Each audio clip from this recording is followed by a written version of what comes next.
In a quiet suburban town just outside of Boulder, Colorado, a new life was about to unfold for one teenage boy, setting off a chain of events no one anticipated. On the surface, this community looked idyllically in streets lined with tall pines, modern schools with state-of-the-art facilities, and a peaceful atmosphere that made families feel safe. But hidden beneath the tranquility were simmering tensions, fragile alliances, and secrets waiting to erupt. When Jamal Rivers first stepped into Willow Creek High School, his mere presence disrupted the fragile balance. Known bullies who ruled the school corridors thought they had found easy prey. What they didn't realize was that behind Jamal's calm demeanor lay a mastery of martial arts honed since childhood, a skill set they would soon regret underestimating. Jamal was used to moving. His father's work in cybersecurity had uprooted the family from Detroit to Atlanta, then Dallas, and now Boulder. Each move taught him to observe quietly, to blend until he couldn't. Standing in front of Willow Creek High for the first time, Jamal adjusted the strap of his worn black Adidas backpack and exhaled deeply. "Another new beginning," he murmured. Inside, the school buzzed with life. Students in Nike sneakers and Broncos hoodies roamed the halls. Flyers for debate club tryouts, drama auditions, and track team sign-ups plastered the walls. Locker doors slammed, sneakers squeaked, and the air was thick with energy. During homeroom, Ms. Rebecca Caldwell introduced Jamal to the class. Eyes shifted toward him, some curious, some welcoming, but a few, from the corner where a trio of boys lounged, were hostile. One, a lanky kid in a faded varsity jacket, nudged his friend and whispered something, smirking. Jamal recognized the look immediately. Bullies. He had seen them at every school he had attended. The silent measuring, the mockery, the challenge. When Ms. Caldwell stepped out to take a call, the lanky boy turned in his seat. "Hey, new kid," he sneered. "You sure you're in the right place? Boulder ain't the streets you're used to." Laughter erupted, but Jamal held his gaze steady, not flinching, not smiling. Fear was something he refused to show. Years of disciplined martial arts training under Grandmaster Quan in Atlanta had taught him that. He had joined Quan's dojo at 6, initially to gain confidence amid constant relocations. Over time, he excelled in Wing Chun, Judo, and Brazilian Jiu-Jitsu, mastering them with an uncanny precision that marked him as a prodigy. When Ms. Caldwell returned, the jeering ceased, but Jamal felt the weight of eyes following him throughout the day, especially from the lanky boy, who introduced himself later as Chase Newton, and his two sidekicks, Brett and Kyle. At lunch, Jamal sat alone, picking at a hamburger and fries.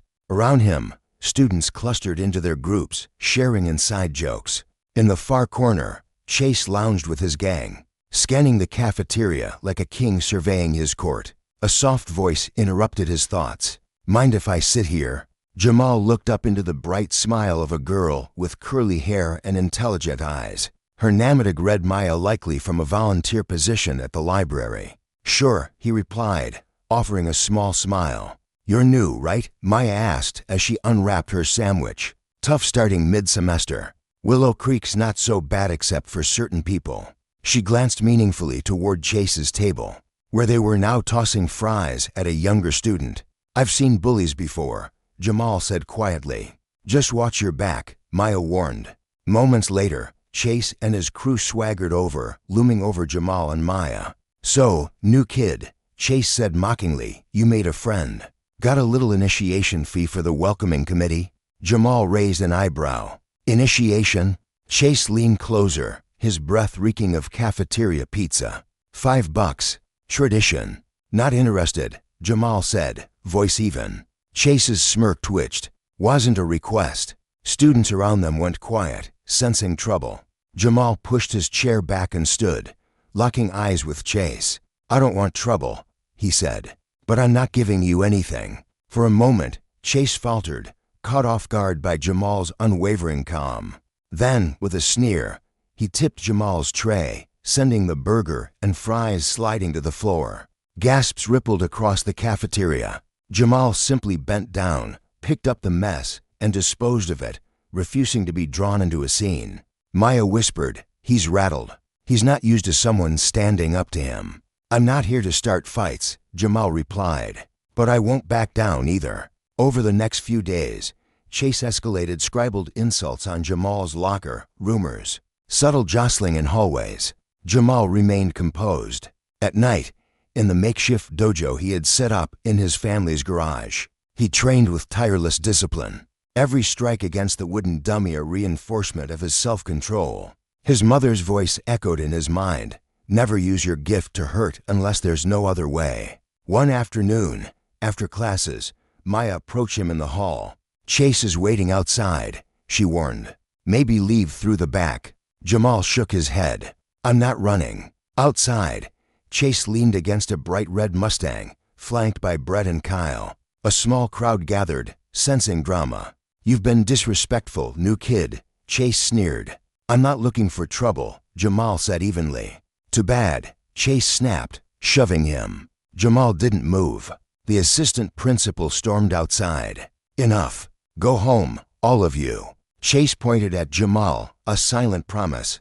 This wasn't over. That weekend, Jamal's father, Marcus Rivers, took him to the Boulder Farmers Market, a father-son tradition. As they browsed the stalls, Marcus asked casually, "Making any friends yet?" "Some," Jamal answered, carefully neutral. Marcus frowned. "Anyone giving you trouble?" "A few," Jamal admitted. Marcus stopped, placing a firm hand on his son's shoulder. "Remember, son, strength isn't about who hits hardest. It's about who stands tallest." That night, Jamal trained harder than ever. The following week, tensions escalated. Chase's gang vandalized Jamal's locker, whispered racist slurs behind his back. Jamal endured it, steeling himself. But one afternoon in the locker room, Chase, Brett, and Kyle cornered him. "You need to be taught a lesson," Chase said, fists curling. Jamal closed his locker calmly. "You really don't want to do this." Chase threw the first punch. Jamal sidestepped, deflecting easily. Brett lunged. Jamal swept his legs out from under him. Kyle tried a tackle. Jamal flipped him onto a bench. It was over in seconds. Word spread like wildfire. The new kid had demolished Chase's gang without throwing a single unnecessary punch. Instead of fear, admiration began to ripple through the school. Even Coach Simmons, the wrestling coach, approached Jamal. "You ever think about joining the team?" he asked. Jamal hesitated but agreed to consider it. But Chase wasn't finished. His resentment boiled over. At a pep rally before the big football game, Chase orchestrated a cruel skit mocking Jamal, portraying him as a bumbling fool. Laughter echoed in the gym. Jamal sat stone-faced, fists clenched. After the rally, Chase blocked his path in the hallway, ready for a confrontation. Phones came out. A crowd gathered. Chase shoved him. Jamal refused to retaliate. Then Chase tried to punch him. Jamal ducked, twisted Chase's arm, and pinned him lightly against the locker net enough to hurt. Just enough to end it. Miss Warren intervened, and Chase stormed off, humiliated. But that night, Jamal received a text from an unknown number. "Meet me at the old field. Settle this. No teachers. No cameras." Jamal hesitated. Part of him wanted to ignore it. But deep down, he knew he had to finish this. He showed up. And so did Chasu with Brett, Kyle, and two more football players. It was a trap. They surrounded Jamal. He fought with controlled precision, dodging blows, sweeping legs, disarming strikes. But 5 against 1 wore him down. Then Chase pulled a knife. The night froze. Jamal's instincts took over. He dodged, deflected, twisted Chase's wrist until the knife clattered to the grass. "Just stop," Jamal gasped. "Let it go." But Chase, breathing raggedly, seethed. "I'll always hate you." Jamal stepped back. "That's your burden, not mine." Defeated, Chase limped away with his gang. Word got out. Tyler, guilt-ridden, confessed everything to the police that Chase had planned the ambush, that he had pulled the knife first. Jamal's name was cleared. Chase never returned to Willow Creek High. In time, Jamal joined the wrestling team, not for trophies, but to master himself even further. Students began to admire, not mock him. He learned that true strength wasn't just in fists or feet. It was in restraint, in dignity, in refusing to let hatred define him. And in the halls of Willow Creek High, Jamal Rivers carved a place for himself not through violence, but through unshakable character.